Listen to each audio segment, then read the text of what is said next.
We live. A new guest is going to be on the show today. I'm really excited for this one. You know how we get around here in the ZDP community. Show my brother some love as he brings us along his journey of life. This video is specifically catered to bring awareness to a topic not many talk about: journalism. Keep an open mind as you listen or watch along, because you will witness firsthand how a passion of love of sports can turn into a career, even if you are no longer the star athlete. Special shout out to Javier Hernandez, high school classmate, beautiful soul, happy person all in all, who wants his people around him to win in life just as much as he does, and he most definitely has. Writer for the Orion, the Chico State newspaper, not one but two languages under his belt, helps him communicate effectively as he runs their social media accounts. He is a leader in his role and is already giving back as much as he can. We wish him success as he continues towards his goals in life.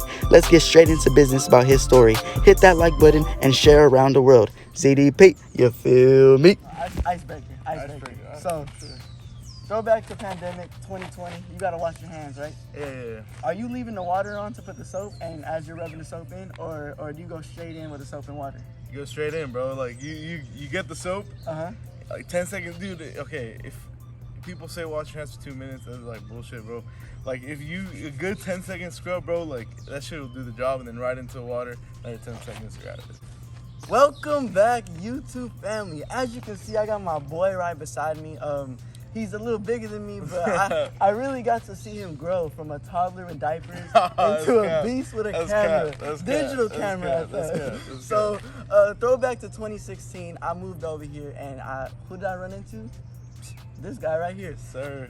Once I got here, I noticed he had the ball rolling. Everything was nice and flowing. Can you tell me a little bit about you in high school?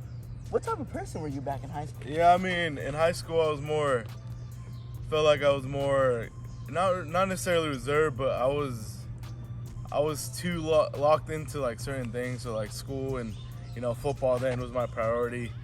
But like, once I got my stuff done, I was a little more extroverted. But yeah, I just, I was a class clown. I was pretty known at the high school. So, I've always been personable, and then, once we met Julio, he was part of the gang after then. So there's a big reason why I have to ask that question, but we're going to save that for a little bit. That's just the preview of what to expect later down the road in the video, what I have prepared for you guys. But student, son, the list goes on and on, heartwarming. You're a proud family man, Hispanic or Latin of descent. It doesn't really matter what you go by, but like all those words describe you, and there's going to be plenty more as you go along your life journey, right? So, why did I have to start with all that? Because I see the dedication and the hard work that you desire and that you want for your life, and I am bringing you onto my platform to share your story. What is your story? What is it that you do right now? And but before you do that, introduce yourself. So, my name is Javier Hernandez. Everyone calls me Javi. This is my last semester here at Chico State. I like to call myself an artist. But not an artist what you guys think of. Not a painter, not calligraphy person. I'm not that. I write my art. I'm a journalist. This is my second semester on the school newspaper, the Orion. I'm currently the social media editor while being a sports reporter, and I just report on everything.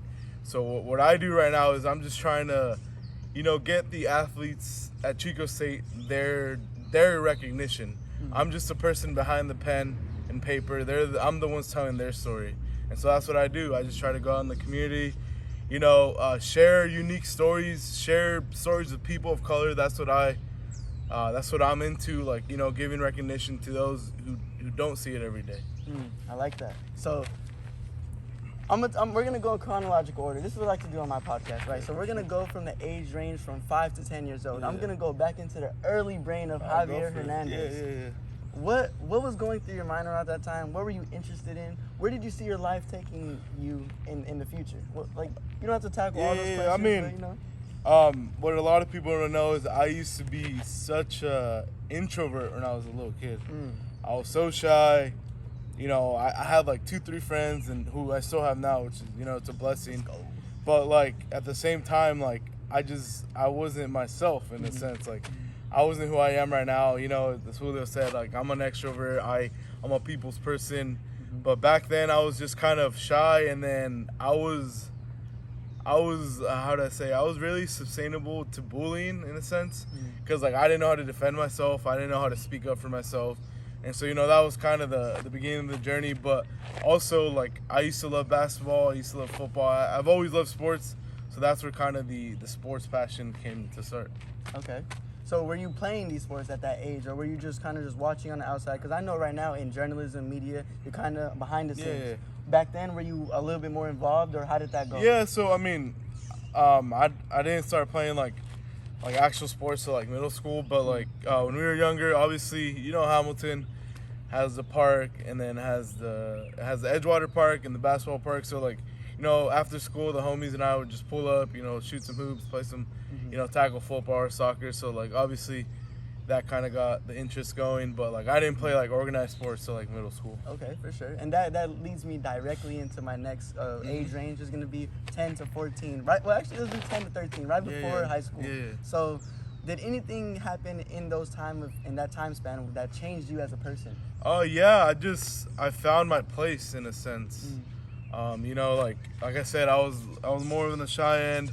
I was getting bullied here and there, but like, once I hit those like 11, 12 age, I realized that like, even when I was getting bullied, like, I was bigger than everyone, so like, might as well use it to my advantage. Like, and then after that, like, I kind of established my own voice. My mentality flipped a little bit, but then it didn't change until more later on. Obviously, as we grow, we adapt to things. So like, the biggest thing was like, kind of just establishing who I am, like realizing that like I have a place here, and then just moving forward. Okay. So before conducting this interview with you, I had to do a little bit of research, right? I had to reach out to some people who you may know, who I may know, because we have mutual friends. Exactly. And one of the things that they have a highlight whenever they hear your name come across their mind, they like to say that you're very dedicated, you strive for excellence, and you are very hardworking, and you're the most lovable person in the world. I agree with everything they say. All those qualities, were you implementing them in that age range of 10 to 14, 10 to 13? I would say yes and no. It obviously wasn't to the extent that I do it now, because like I said, men don't stop growing until they're 21, mentally and physically.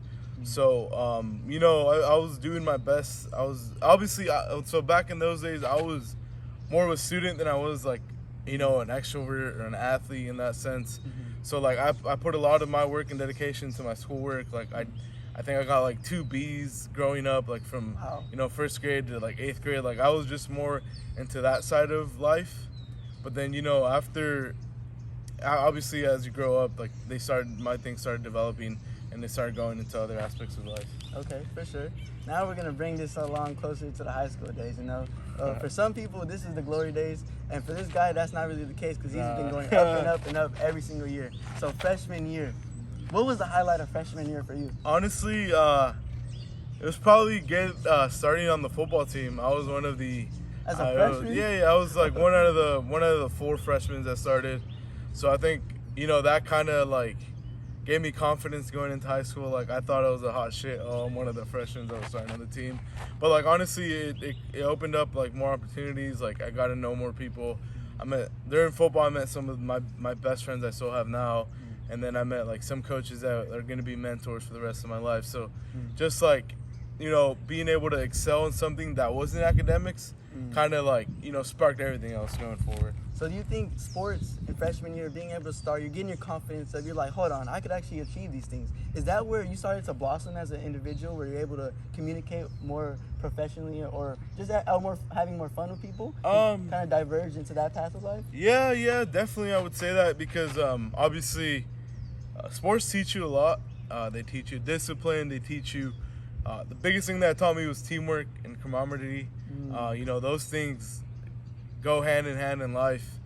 Like, especially once, like, after you're done being a freshman and you're a sophomore, and you're the head guy on the JV team. Like, you gotta learn those leadership qualities, and I felt like I was a vocal leader, so those qualities started popping up out of me. Like, I knew, like, in a sense I knew I had them, but like, the sports kind of pushed me and made me show the world that, like, I had, or not the world, or the team, that I had the the leadership skills that a lot of people that didn't know I actually have.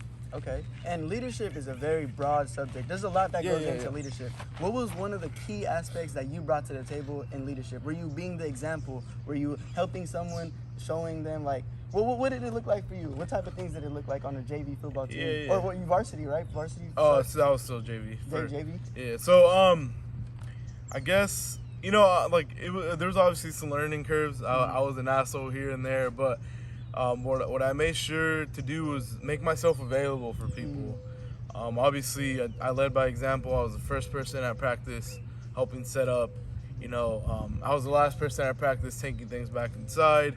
And then I would always tell everyone, if you have any questions about the plays, the playbooks, or just questions, if you need help in school, just let me know. I just made sure everyone that, I was there, that I was just kind of an extension of the coach, that if they had any issues, come talk to me, and then we'll try to figure something out. Okay, for sure. And I love that you said that, because everyone wants to be the millionaire, but no one wants to become the person that it takes to become the millionaire. So what does it look like outside of the football game? What are the intangibles? I know you always love to do your research. What type of playbooks are you studying before the game? Because you love football, you love sports in general. Yeah, so when it comes to the sports side of things, I would, when coach would share, let's say the film, I would watch that film 20 times. But it every single time and have a different purpose. Maybe the first time I run through the film is just a general run through of what's going on. And then the second time I'll break it down by position group, the offensive tackles, the offensive guards, things like that. And then, it's just about muscle memory. Doing, like you said, doing your research is big in everything. And especially because football truly is a game of inches. It's a game of yards. You lose or you win by a yard or two. And so just having every competitive advantage you can have and you can learn is really key to be successful in things. Okay, and we're gonna jump forward on board, right? We're gonna kind of do something different on the podcast. Normally I go straight chronological order, but you're making me want to get straight into the meat and potatoes. Go for it. I got everything. So how does that translate directly into what you're doing right now? What did you learn back then that you can actually apply in your writing that you do now? So, just being around the sport gives you a lot more knowledge in a sense. When you're watching games and you're reporting on them, you already know what's going on. Because you've experienced it in a way. So you're not scrambling to do prior research on how a game flows. You kind of know how the game already goes because I've been watching sports, I've played sports, so everything just kind of comes secondhand. And then also the research thing, I do that for everything I do. Every project I work on, every story I write, I make sure to go in educated on the thing, have a list of questions, have some background. So let's say if it's a game, have some background stories on the rivalry, what was the game, last time they played, what was the result, things like that, who are the key players. It's all about being prepared. So I like to be prepared before I need to be prepared, because that just gives me an advantage. Instead of having to worry about what's going on, I can just focus on, what I do too. I take pictures, tweet out the game, things like that, instead of having to actually figure out what's going on in a sense. So you like to stay ready, so you like to get ready. Yeah, exactly. Okay, exactly. For sure. Give some awareness to the people, because they don't really know what goes on behind the scenes on creating a story for an event. Describe timing. How important is timing? It's the most important thing. I guess we can kind of bundle it with relevancy and timeliness. It's all the same thing. Obviously, when you're working on per se a sports piece, the goal is to get it out in the next morning, because most games are in the afternoon. So get it out the next morning by midday. Excuse me. So just so you can make sure it's relevant, and because sports go by fast, you just got to make sure the audience still wants to read it. Because let's say you missed your deadline and you post it a week later, no one's gonna want to read it. There's something new going on. So that's one of the biggest, if not the biggest thing that journalists have to realize is being on time, meeting deadlines, making sure your piece is relevant is key to getting the audience to interact with it. Okay, for sure. We're gonna bring it back to the high school days, right? Yeah, for sure. So we're gonna go straight into junior, senior year. I known you as someone who loved being in the books. Loved school. You always a school person. And I remember senior year we were in AP English together learning about Oedipus. Yeah. Was there anything that you've gained through reading books or anything in school that you love to carry deep in your heart? You know what? Yes and no, in a sense, I guess. Because like in high school, I had so much more time to do things, so I was more dedicated to, you know, being prepared and being ready for anything when it came to school. But now in college, you kind of have to adapt. You have to find your own way, you know, because like if I show you how I study, you're probably going to be like, what the fuck are you doing? Because like how I study's way different. Like a lot of people, like I'll show people and people are like, what are you doing? I'm like, it works for me. But like one thing that did stick is like, you know, being able to, who was it? Let me think. I think it was Mr. Brown. He showed us how to like annotate things, and then that kind of stuck with me. Annotating instead of like actually like doing a deep dive on everything, just making sure you get the main points on whatever you're reading instead of, you know, spending all the time, spending an hour on a piece. Just, you know, read it, really skim it through real quick, you know, highlight the things. That's one thing I still do to this day. Okay, for sure. So, did you play any other sports besides football? So like in middle school, I did basketball. Okay. And then my freshman year of high school, I did track and wrestling. Okay. Then after that, I just did football. Okay. Wrestling was tough, so it wasn't my thing. But and then same with track, like I just kind of like football. So you're studying. What is your degree here at Chico State?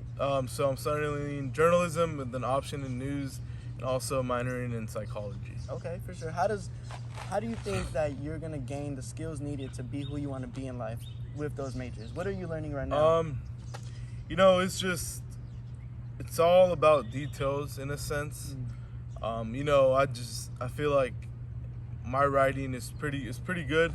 It's pretty, I'd say, not advanced, but like it's good to a point where I can focus on other things. You know, focusing on, you know, so this is where psychology kind of comes into play. Focusing on people relationships, you know, a synergy between people. That's how you get the most out of other people you're trying to talk to.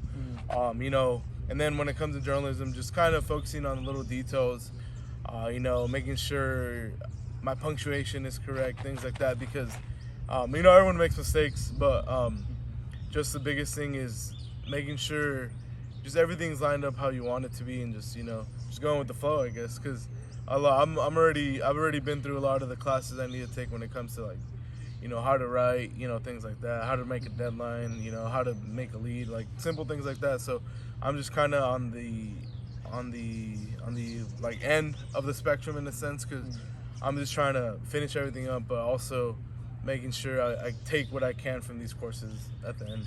Okay, so I love what you said about relationship building. What does that look like for you? Are you always reaching out? Are people coming to you? Or does it take multiple leads or multiple interactions in order to get what you want out of that certain scenario? You know, it's vice versa. Obviously, I'll do more of the reaching out than people do reaching out to me. But once people have realized, like, what I do in a sense, or like they realize, you know, how active I am in the community. I've have a lot of people reach me out for story ideas. You know, they'll find my email like at on the website or anything. Then they'll reach out, and I try to accommodate as many people as I can. It just depends what works with me, and like, or if it's like a silly story, I'm just like, you know what, like, it's not gonna work. But you know, it goes both ways. But obviously, I do most of the reaching out, and then once I reach out with someone, you know, like, and then I just establish a relationship, and then like if it's on a team, you know, people start noticing like I'm cool with so and so, and then I start building off of that and getting to know more people. I love how you said you accommodate for some of the I wouldn't consider them clients, but it's like people you're interacting or working with, right? Yeah. But, like my YouTube channel, this is fairly similar. This is why I wanted to bring this guy on the podcast, because I'm very relatable with him and what he does. There's a lot of things behind the scenes that you have to prepare or develop questions so that way everything flows nice, smoothly. How do you deal with people who want to know what questions you're going to ask them before the interview actually starts or take place? So typically I'll just tell them straight up, I ain't going to tell you. But if it's someone like I know, or, you know, someone that, or sometimes you do have to tell them, but like I I try to be decisive, not decisive. What's the word? I try to be kind of sneaky about it. I'll just give them like, all right, this is what we're gonna talk. Like, let's say, writing about a soccer piece, I want to talk with someone about the career. I'll be like, you know what? I'm just gonna ask you questions in the areas of so and so and so and so. I'm not gonna give them directly questions, but typically I just tell them like, you know what? As a journalist, it kind of ruins the idea of being a journalist. We're curious by nature. That's the point of the job, the point of the occupation. So kind of giving you a synopsis of what we're gonna do, it's kind of ruins it, But sometimes you have to do it, especially with dealing with PR on campus. If they tell you they need to know, you kind of have to tell them. If not, like they'll just blow you off. And so if you do that, you just ruin another relationship. So you kind of have to be careful on finding that balance on how to tell people politely, like, hey, that's kind of part of the job. I just want to talk to you, and then just finding that balance on how to tell them you can't give them the questions, and how to if you need to, how to find a way around it in a sense. Okay, for sure. And in journalism, everything revolves around facts, right? Yeah. So you don't want to sway the narrative in whichever direction that you may think that's best. How do you keep that transparency alive? You know what? That was honestly probably the hardest thing for me. Last semester was my first semester writing. Then once I got it just obviously as humans bias. You'll have natural biases. You'll have biases towards your family, biases towards significant others of yours, things like that. But you have to realize when to turn it off and turn it back on. So during the story, the key thing is to just write. Just obviously you're gonna have bias for anything Chico State related, so you just kind of have to write like an outsider looking in. You have to make sure you're as subjective as possible. You got to make sure the story is being told the right way instead of trying to, sway a narrative, because that's how the fake journalism crap, starts back up. Like, oh, they don't know what they're writing about. So you got to be subjective. Okay, so you've talked about a little bit of what you do in the media world. Yeah. What type of person do you need to be, or what type of person is probably best fit for this expertise? You know what? A curious person. A person who's willing to just keep asking questions. Because if you go into this profession just like closed-minded, you're not gonna get anywhere. Because that's the point of journalism: to investigate, to get people to crack, to get people to talk. So you just have to go in with an open mind, and just try to be different. Make sure you can get the story out, but at the same time get exciting things in the story. So you just have to come in, curious. That's the biggest thing. A lot of people don't want to.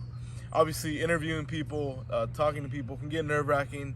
It was for me at first, but at the same time, that's how you get the stories. You shouldn't be afraid to talk to anyone. There's just a person like you. I've had to communicate with some of the PR people here on campus. They're just another person. Talking to the big athletes on campus, they're just another person like you and I are. So, being open-minded is gonna take you big places in this industry.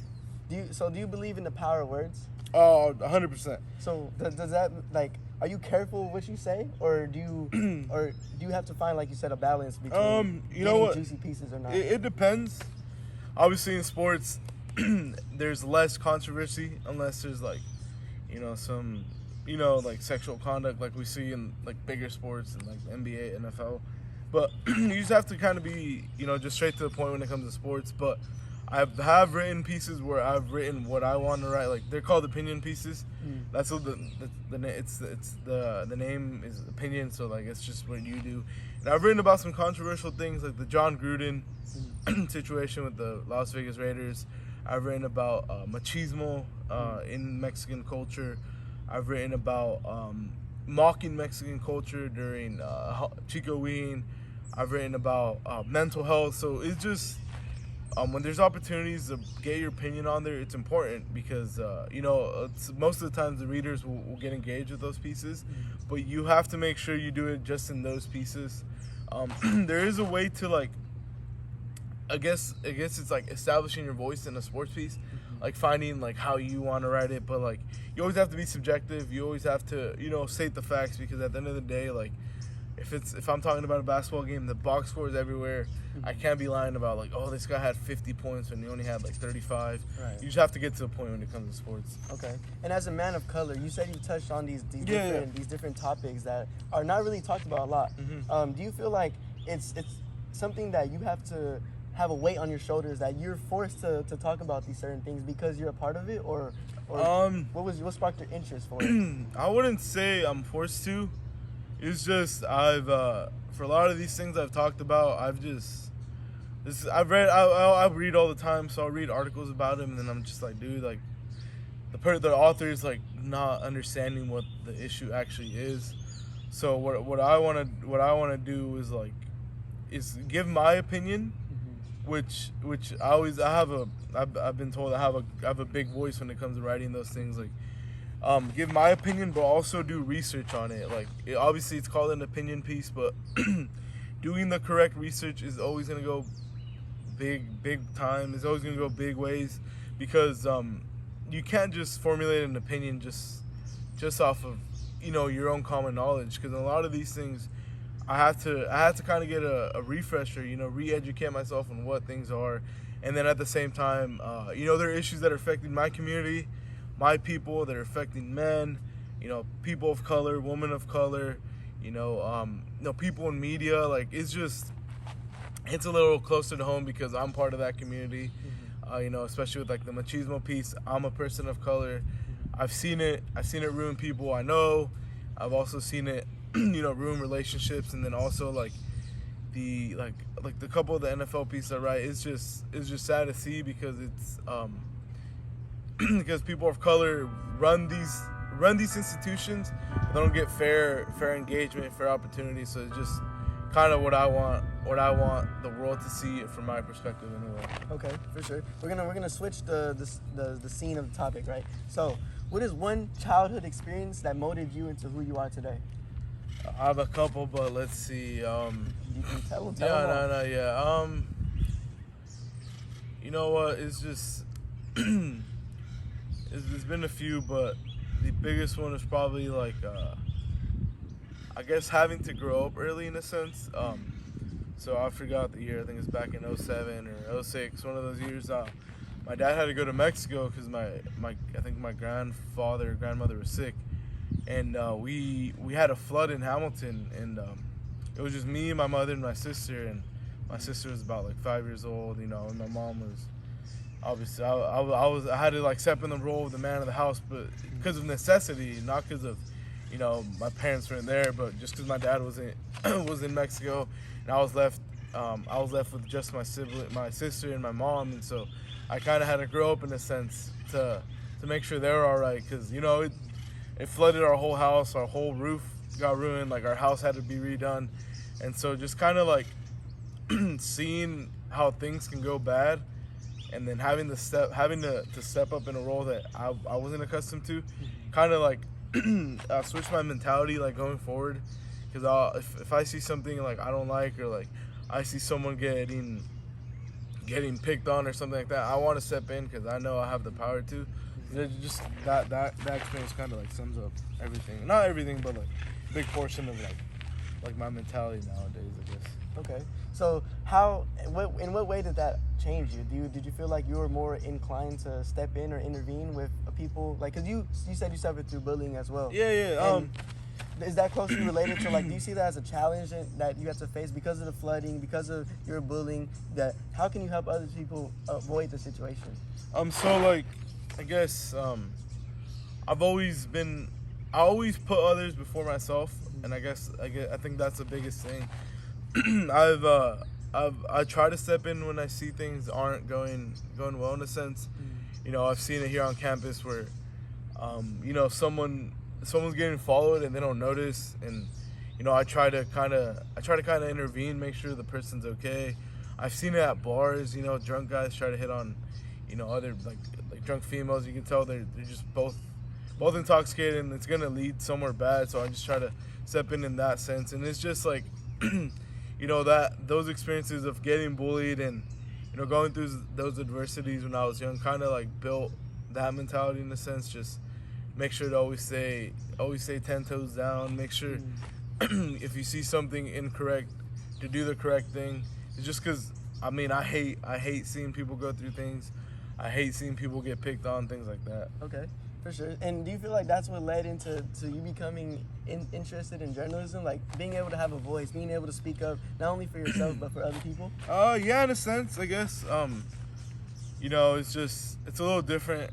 It just depends what kind of writing you're doing. But also, like I said, I love doing stories on people's small businesses or, like, some local businesses who like are really a big part of the town and they'll get some recognition. I just kind of like helping people, especially people of color. I love helping telling the stories because there's some sort of satisfaction knowing that because of me, not necessarily because of me, because of my writing, these people are getting more traction or these people are more known. It's just satisfying in a sense. So we're gonna go right back to where we started. Yeah. What was your upbringing looking like growing up in Hamilton? It was cool. I mean, small little town. I had my issues with law enforcement when I was younger. Yeah, I was a little deviant. It's just in the nature of Hamilton. Like, let's be real. It's a very, or not as much anymore, but it was a very like prevalent, I guess you could say. Not dangerous, but like people. It was just a weird community back in the day. If people knew you, like, it was cool, but like at the same time, like, it was tough in a sense because you saw a lot of people you love get affected by these things, by gang banging, by drugs, and it was a big issue. It's not as big of an issue now in the community, but just trying to stay away from that as much as possible, but also like because you're associated with people, you kind of fall under it anyways, so trying to stay away from that, and then obviously trying to stay away from trouble, just things like that. So we've talked a lot about the past. And we talked a little bit about the present as well, what you do now. Where do you see yourself in 5 to 10 years? Hopefully covering the NFL for either a team or for a big sports company, sports network. I feel like I have everything to offer for a company that that they need. My portfolio is only 2 semesters worth of stories, but I don't think you'll see another 2 semesters worth of stories as with the quality that mine have. My writing varies. I feel like that's what I do. That's what I present myself as. I can do anything and everything. Hope the ultimate dream is working for the Raiders one day. But as long as I'm working in some sort of area of sports with a professional team, that's where I want to head to, hopefully soon here after graduation. For sure. And you said the word quality, but I want to highlight the quantity of the articles that you're producing. Can you let the audience know about how many articles you produce in these 2 short semesters? Yeah, it is about quality, but at the same time, like, some opportunities just pop up and like you just go. Like when I get in the mode, when I get in my groove, like it's hard to like stop writing. Because especially with like a lot of these sports things, there's a lot of sports teams on campus. Once they do some previews, like I start writing the other one and I get going, it's hard to stop me. So if I'm not mistaken, from the past 2 semesters, I've written 50 stories. Wow. 50 stories, yeah. I've had a couple gone viral. It's not about going viral, but that also feels good when on the trending stories, 2 of the top 3 are mine. Wow. It just shows you that I can meet deadlines, but at the same time, like, if you want a story to boom, like, I'm one of the people to go to. And like I said, it's not about views. It's not about making the trending stories.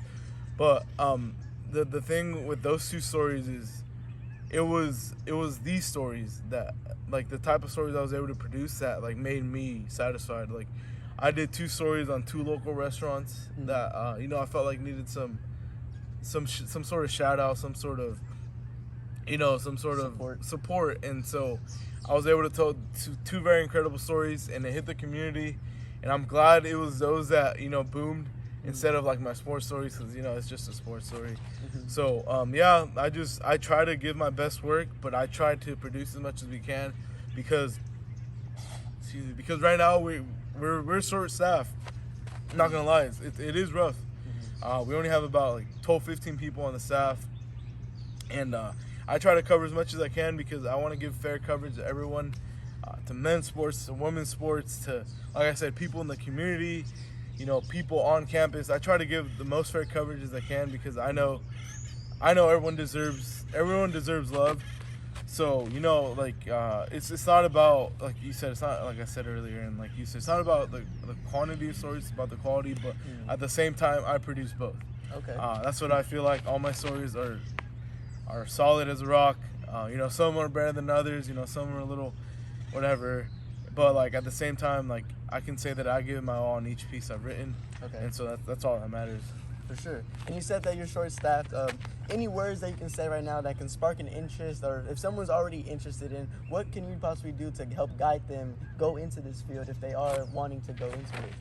Yeah, so a famous quote I go by, I forgot who it is, but this quote's always been in my mind since I started here, is if you want to make immediate change in the world, get into journalism.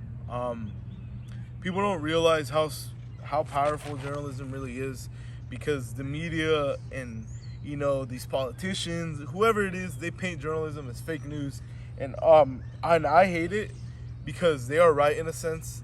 Some of this journalism that comes out is all about clickbaits, all about likes, all about just monetary gain, and that's not what journalism is about. Journalism is about interacting with the audience, sharing a story with an audience, and being truthful, presenting the facts, and then I guess in a way, after that, if the audience sways one way, you're just trying to guide the audience into their own opinion. You just give the facts on both sides of the story, just keep going. It's just sad to see how some of these fake journalists, or these people that just make quotes up. It's sad because it just adds to the stigma that the corporation, that everyone already has. And obviously it's hard to trust a journalist, and I understand, because but there are good people out there. There are a lot of great journalists that who genuinely care about sports, news, politics, weather. There's people that actually put their time into it. It's just the media likes to portray the bad ones instead of the good ones, and which kind of bothers me in a sense. But it's if you want to make some sort of change and you don't want to get into politics, you don't want to do anything like that, I highly recommend looking into journalism, because you get a voice. Not a lot of people have a voice, and then that voice goes a long way. Okay. So this guy, he's persevered many challenges throughout his life, and he didn't let that stop him. He's been through floods. He's been through bullying. He's become a leader. He knows how to build a team around him, and he's took that across into journalism. And I want to give this guy a big shout out, because I'm very proud of him. Like I said earlier, I seen him as a toddler in diapers. Now he carries a digital camera, sharing stories left and right for all the world to see. Please show some love and support. All the socials that he wants me to put, I'm gonna put in the comment section down below. Is there anything else that you want to highlight about journalism? Do you think we covered all the bases? Is there anything that I didn't touch that you want to give the audience a chance to know about? I mean, I'll get you a little closing statement here. Everything we touched upon is obviously key to journalism, but it also starts with you. It starts with what kind of person you are. If you don't know if you like it or not, just give it a try. Some of the best writers we had last semester were even journalism writers. And they won some awards for the pieces they wrote. It's just, if you're good at writing, give it a try, and it's worth it. It's just, it helps you. It just doesn't help you with, obviously journalism helps you with your writing and stuff, but it just doesn't help you with that. It helps you with, like I said, building relationships, becoming more vocal, becoming a better person in a sense, because you get all these skills and it helps you. And it's a great industry to be in. obviously the narrative sway another way, but like I said, if you have a passion, if you want a voice, just grab some pen and paper and you'll get going. Okay, for sure. And stay tuned for the next video, because in the next video, you're going to hear this final question that I'm going to ask him, and he's going to answer it. But you won't see the answers to that question in the next video. So what is one question that you don't know who I'm going to interview next, but I want one question from you on the spot. What would you ask that next person?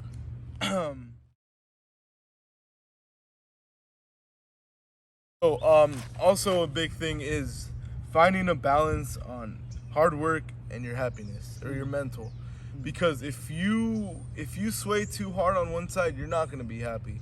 If you're too happy, the work's not going to be put in. If you're working too hard, your mental's not going to be happy. So at the end of the day, you have to find that essentially perfect balance to make sure what you love is making you happy, and that hard work is being shown off.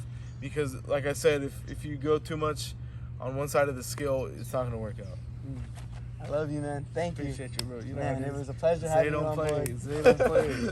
But give me a hug, brother. Give me a hug. Yes, sir.